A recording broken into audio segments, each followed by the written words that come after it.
Friends, నేను ASHA Nivas official friends. ఈరోజు అయితే చికెన్ ఫ్రై చేస్తున్నాను. ఒక ½ కిలో తెప్పించి ముందుగా అయితే స్టవ్ వెలిగించేసి ఒక కళాయి అయితే పెట్టేశాను. ఒక ½ కిలో చికెన్ అనమాట. దాన్ని మంచిగా శుభ్రంగా కడిగేసి అల్లం వెల్లిపాయలు నూరి రెడీగా ఉంచేసాను. తాలింపు పెట్టేసుకుందాము. ఆయిల్ పోద్దాం. ఫస్ట్ ముందుగా నూనె అంతా కళాయి కొంచెం వేడెక్కాలి. వాటర్ ఉంది కదా, నూనె పోస్తున్నాను. నూనె అయితే ఒక 5 చిట్లు పోస్తాను, ఫ్రై కాబట్టి.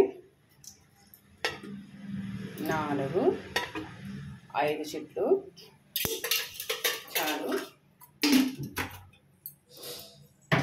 ఈ 5 చిట్లు కొంచెం నూనె వేడెక్కాలి. ఆయిల్ అయితే వేడెక్కిందనమాట.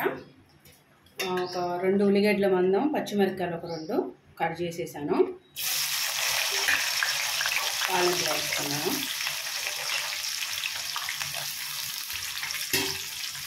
కొంచెం దూరగా వేయించుకున్నాము మంచిగా. ఇందులో స్పెషల్ ఏంటంటే ఈరోజు చికెన్ ఫ్రైలో స్పెషల్ అంటే కొంచెం కొత్తిమీర పుదీనా వేస్తారు కదా, కానీ ఇంకా నేను ఒకటి వేరే వేస్తున్నా. అందరికి తెలిసింది అది. కొంచెం ఆనియన్స్ దూరగా వేయించాలన్నమాట. ఆనియన్స్ కొంచెం దూరగా వేగినాయి. ఈరోజు ఏంటంటే చికెన్లో అనమాట స్పెషల్ అంటే ఏంటంటే ఏం లేదు ఫ్రెండ్స్, ఎప్పుడుదే కొత్తిమీర పుదీనా వేయట్లేదు, కరివేపాకు వేస్తున్నాను ఈరోజు చికెన్లో. బాగుంటుంది అన్నమాట. తర్వాత అల్లం వెల్లిపాయ పేస్టు,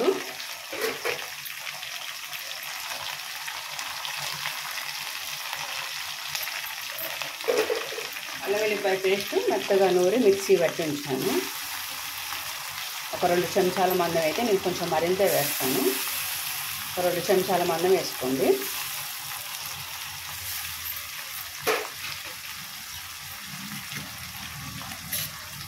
కొద్దిగా పసుపు వేసి అంతా ఒకసారి కలుపుకుందాము.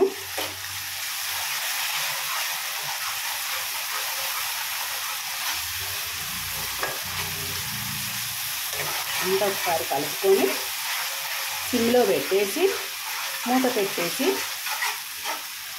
పచ్చి వాసన పోయేంత వరకు ఒక 2 నిమిషాలు ఉడకనివ్వాలి. మూత తీద్దాము ఒకసారి. అల్లం వెల్లిపాయ అయితే చక్కగా ఉడికేసింది కదా, పచ్చి వాసన పోయింది. చికెన్ అనమాట ఒక 3 సార్లు శుభ్రంగా కడిగి తాలింపులో వేసుకున్నాను.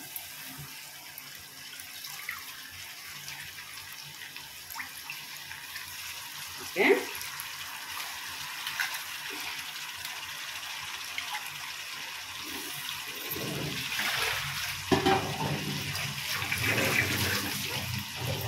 అంతా ఒకసారి కలుపుకుందాము.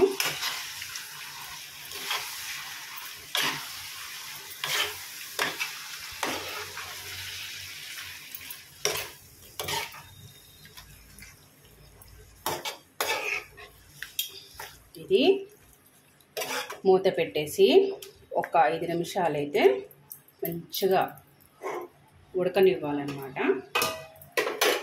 మూత పెట్టేద్దాము. ఒక్కసారి కూర కలుపుకుందాము. చూసారు కదా, చక్కగా ఉడుకుతుంది కదా. దీనిపైన ఉప్పు వేసుకుందాము. ఉప్పు ఒక చెంచాన్నర వేస్తా చాలు. ఇలా కసులు అయితే ఇబ్బంది, కొద్దిగా వేస్తే ఎక్కువ వేస్తే భయం, తక్కువ వేస్తే సప్పిడి.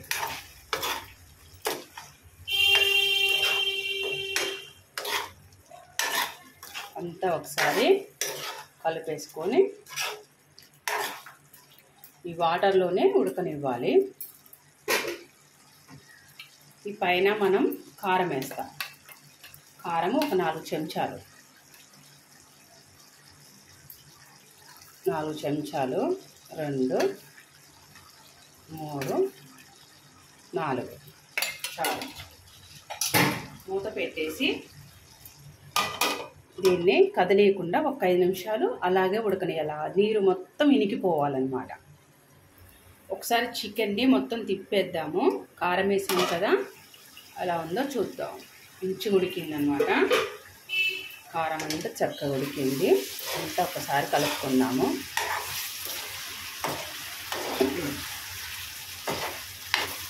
వాటర్ అంతా మంచిగా దగ్గరకు వచ్చేసింది, ఉడికిపోయిందనమాట వాటరు.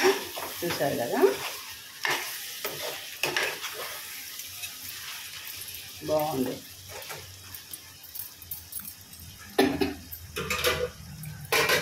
మూత పెట్టేసి సిమ్లో పెట్టేసి మరొక 5 నిమిషాలు ఉడకనిద్దాము. మరొకసారి తిప్పుదాము. కూరని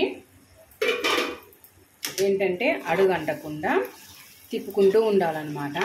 అలానే వదిలేయకూడదు. మనం ఒక 5 నిమిషాలు ఆగినా చూసారు కదా అడుగు అంటిద్ది అనమాట. కానీ అలా అంటితేనే రుచి వస్తుంది కూరలో, బాగుంటుంది అన్నమాట కూర. ఓకే, చూసారు కదా చక్కగా దగ్గరికి అయిపోయింది అన్నమాట. కమ్మటి వాసన వస్తుంది. సిమ్లోనే ఇంకొక 2-3 నిమిషాలు అయితే అలా ఉంచేద్దాము. ఫైనల్కి వచ్చేసాను. చక్కగా ఉడికేసింది కదా. మసాలా అయితే వేస్తున్నాను. ఇంట్లో మసాలా ఒక చెంచా అన్నమాట, పెద్ద చెంచాతోటి మొత్తం చల్లుకున్నాం కదా, వాసన పోనేయకుండా. కాదండి, మూత అయితే పెట్టేశాను. ఓకే ఫ్రెండ్స్, చూసారు కదా కొత్తిమీర పుదీనా ఏం లేకుండా చికెన్ ఫ్రై అన్నమాట. ఇలా ఇంట్లో అప్పటికప్పుడు ఏం లేకపోయినా ఇలా తయారు చేసుకోవచ్చు అన్నమాట. మనకు కొంచెం కరివేపాకు ఉంది కాబట్టి. Okay friends, ASHA Nivas official subscribe చేసుకోండి, గంట సింబల్ కొట్టండి, షేర్ చేయండి, లైక్ చేయండి, కామెంట్స్ పెట్టండి. Okay friends, bye, see you.